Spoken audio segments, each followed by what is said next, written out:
Now, from CBS News Miami, this is Facing South Florida with Jim DeFede. Welcome to Facing South Florida. I'm Eliott Rodriguez in this week for Jim DeFede. 2024 might be the year of Everglades Restoration. In late January, we were there as Governor Ron DeSantis cut the ribbon on a 6,000-acre Everglades water treatment site just south of Lake Okeechobee. It was the first public event DeSantis attended after dropping out of the presidential race. I talked this week to one of the biggest Everglades ambassadors, Alligator Ron Bergeron.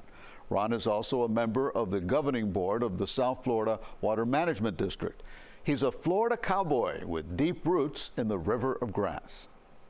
Ron Bergeron, good talking to you. Tell me about the ribbon-cutting event that you attended with Governor DeSantis last month to unveil a new water treatment area south of Lake Okeechobee. How important is this project for Everglades restoration? Well, that was a great day for the Everglades, and that particular project is extremely important. It's an STA, which cleans water. It has multiple cells in it, planted with a variety of grass to filtrate and clean the nutrients before they enter the central Everglades and work their way south into Everglades National Park and Florida Bay, which delivers clean water into our beautiful Everglades. Now, this water that is going into the reservoir is coming from Lake Okeechobee. What is the condition of this water? What type of pollutants are in this water? Well, you have various nitrates and phosphorus from a variety of agricultural areas that come down from Boggy Creek just below Orlando through the Kissimmee River floodplains that enters Lake Okeechobee through the Kissimmee River and Taylor Creek and Fish Eating Creek and moves its way south. So in order to save the Everglades, our environment, it's important that we pre-treat and remove the nutrients that enter the beautiful Everglades, because the Everglades is extremely important. It's a watershed. It replenishes the aquifer, which is our drinking water, which is one of the most important resources on the planet. So extremely important, this project. And coming online right beside it is the EAA reservoir that will store water and release that water to agriculture, water supply, and compatible water levels to the Everglades to make sure that it is very compatible to the plant communities and the wildlife. And Ron, how long does it take for that to happen? You got this water that is containing nutrients and pollutants from Lake Okeechobee, and it's in the reservoir. How long does it take in the reservoir? What exactly happens in that reservoir to clean that water, and how long does it take? Well, water is staged as it enters certain quantities, and as it filtrates slowly through the various grasses, water could stay in there for several months and then released as it's pre-treated and the nutrients settle. And it's important also that the reservoir that's being constructed now that will be storing water and releasing in compatible volumes to the environment and water supply, and so we have a quality of life for future generations. Well, Ron, we've been talking about these reservoirs and cleaning the water as it flows through the Everglades for many years, if not a couple of decades. How frustrated has it been for you, somebody who literally grew up in the Everglades, and I'm going to talk to you about that in a second. How frustrating has it been waiting for days like that ribbon cutting with Governor DeSantis to come? Well, I will say under the leadership of Governor DeSantis in the last 5 years, we've had 67 projects that have been completed under his leadership. I've never seen such momentum.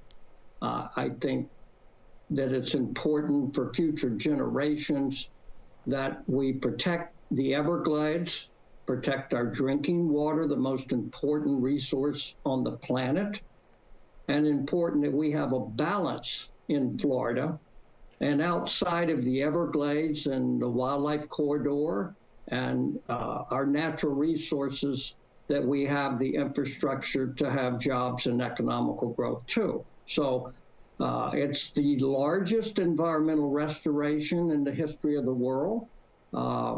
This started in 2000 under the leadership of Jeb Bush, and we're 24 years in, trying to correct the compartmentalization of the Everglades that started in 1948 for 52 years.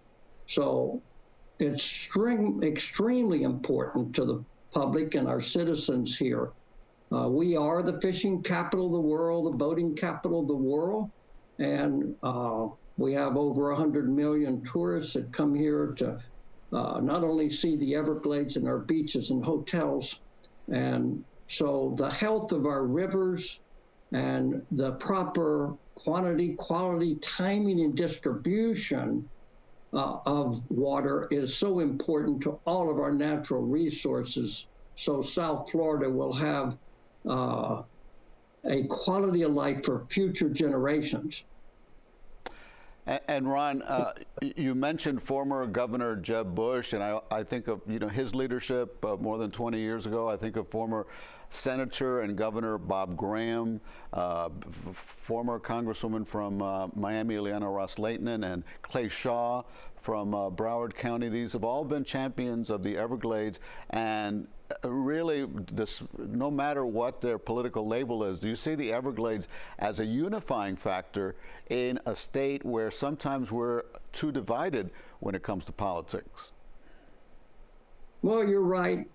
But I think the leadership of, even going back to Reuben Askew and Senator Graham and Governor Graham and Lawton Chiles and Jeb Bush and the leadership of Ron DeSantis, the momentum I've seen in the last 5 years gives me great hope that we are going to have a quality of life in Florida and clean water for future generations. Extremely important. All right, let's talk about you a little bit, Ron Bergeron, because you're known as Alligator Ron. How did you get that nickname? And tell me how your story, how far back it goes in the Florida Everglades. Well, my family entered Florida back in the 1800s. Been here 8 generations. Entered in the Plant City area, and eventually, before the turn of the century, Lake Okeechobee, they actually fished on the lake. That's back when we didn't have a world economy, and ended up in Davie in 1910, where I grew up, and introduced to the beautiful Everglades by my grandfather in the 1940s. He was a game warden over this beautiful environment. And how blessed am I? He taught me how important the environment is and how important the wildlife and it's our drinking water. And to have a quality of life, we cannot destroy this watershed. So we grew up as cowboys in the town of Davie, the Bergeron Rodeo Grounds, and that's back in a time before we even had flood protection. Actually, flood protection started in 1948, brought on by the 47 flood. And what we've done over that time frame, I think we are correcting our mistakes in regards to the environment and making sure that 10 million people that live here in South Florida and future generations have a quality of life and economical growth in the right areas. And Ron, when I talked to you recently, you brought up a good point. You said that saving the Everglades is not just about the environment. It's not just saving, an environment for birds and an ecosystem for bugs and rare spiders and whatnot. That this has to do with our ability to live in this region. For the water that we drink has to be pure. Otherwise, you're not going to have life in South Florida, which is basically a swamp, correct? Well, you're absolutely right. And I think the citizens of South Florida are starting to recognize that importance. You don't have to be a hunter, a fisherman, a wildlife photographer, a hiker, a bird watcher. It's actually, if you live in a 40-story building, you got to have drinking water. That infrastructure is so important. And that's why the journey of water is the life of Florida, from sawgrass to seagrass, and to reestablish the proper quantity and quality and timing and distribution out our rivers, the Caloosahatchee, the St. Lucie, the Indian River Lagoon, and make sure that the 1,500,000 acre feet of water that flowed in an average rain year travels through the River of Grass to Florida Bay and Biscayne Bay.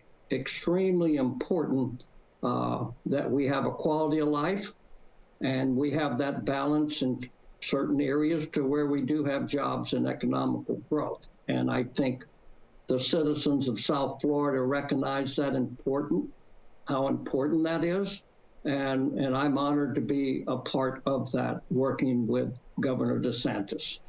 Well, everyone in Florida should be grateful for your role in saving the Everglades, because the River of Grass is a treasure that all of us need and all of us should respect and all of us take care of. Ron Bergeron, thank you very much for joining us on Facing South Florida. Thank you, and long live the Everglades. When we come back, my guest is a former Miami-Dade Police Sergeant who was a cop for nearly 40 years, and now he's written a book about his service in the police force. It's called The Real Greatest Show on Earth, and he has quite a story to share. That's next.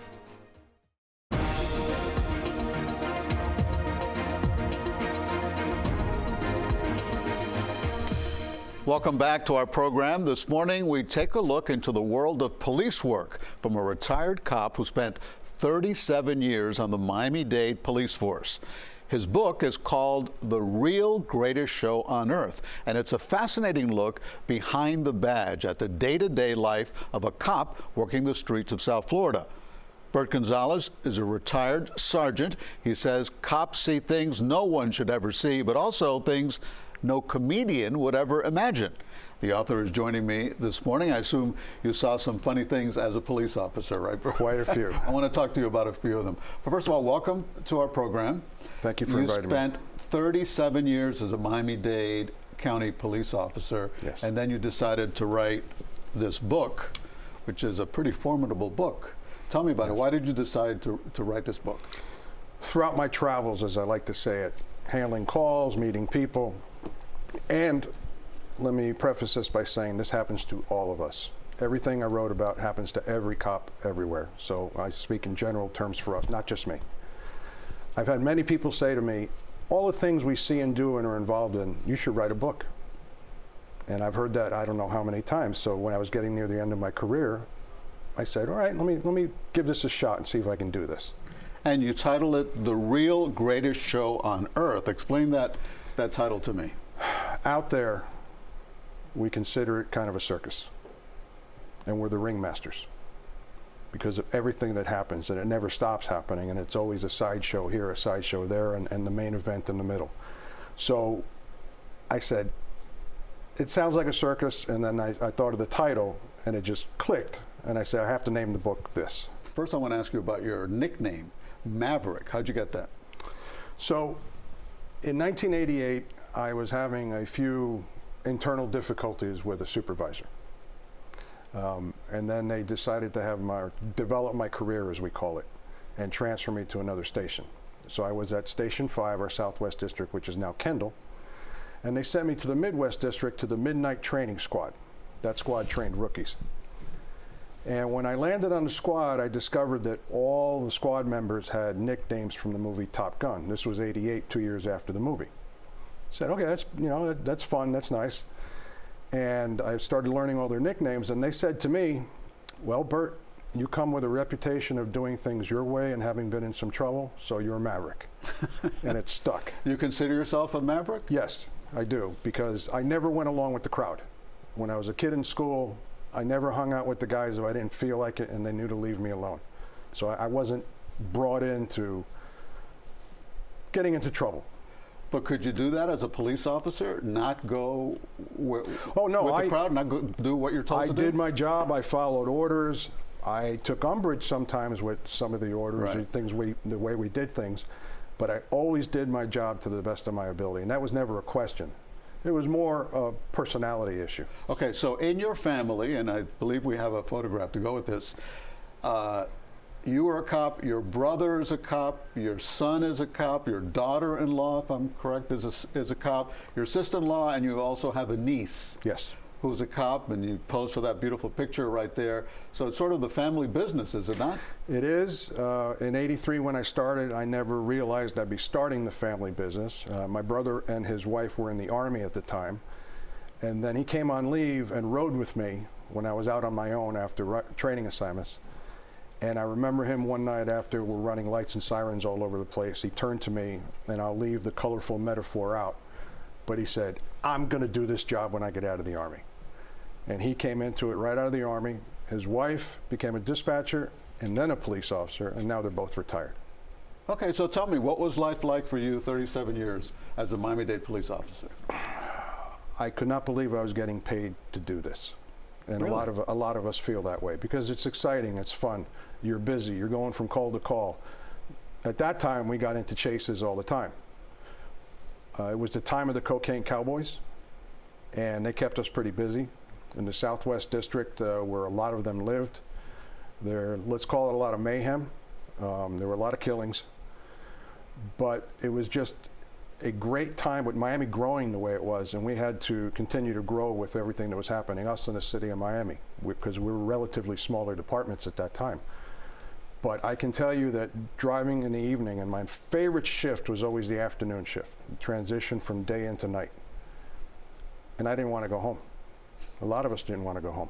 Really? Because we're having so much fun. Well, let's talk about that time in Miami, because I was here too. Yes, I know. Worked as a reporter, and I know the corrupting influence that drugs had on this community, and in many cases it did touch the police department. It touched almost all levels of our society, right? And many people believe it built Miami, yes. that drug money. How did you keep things in check while you were a police officer out there and seeing some of the temptations that existed at that time? I and the people I was closest to never had any temptation. That badge that's on the cover of that book, that meant everything to us, and we would never tarnish it. I was never influenced by that. I was around money like you couldn't believe when we would do seizures, and there was one case where we actually located a home down what is now Palmetto Bay, and a family was living there, posing as a family living, but it was a house to run drugs out of. And when we hit the house that night, we had $1,300,000 in cash and garbage bags. Sitting right there. Sitting right there. Easily, you could have grabbed some of that money. Easily, but nobody ever worked with, that I stayed close with, ever did anything like that. How do you feel when you hear the term, there's some bad apples? When you hear a story of police officers who went too far with a suspect, or you've seen some of the videos that are out there, surveillance videos, and people say, oh, well, in every profession there's some bad apples. How do you feel about that term? The term that's mostly used for us is that 99% of all cops are good. And Eliott, I'm tired of hearing that. That's a high percentage. It is, but we're the only profession that anybody ever says that about. Nobody ever says it about any other profession. Right. We don't like corrupt cops any more than anybody else does, okay? I don't associate with them, and kind of a funny story, I played tennis, since we were talking about our love for tennis. I played with a guy who ended up getting arrested by the DEA for helping drug dealers. Now, we played quite a few times, and I know after he was arrested that they were watching me too as an associate of his. And they probably got into my financials to see what I was about and discovered I'm not into anything. I don't have a lot of money. But we do not like corrupt cops as much as society doesn't like corrupt cops. Bert, what did you like the most about being a police officer? As far as a physical activity, running lights and sirens. That is so much fun, short of being on a racetrack. The other side of it, I enjoyed training others, training and mentoring.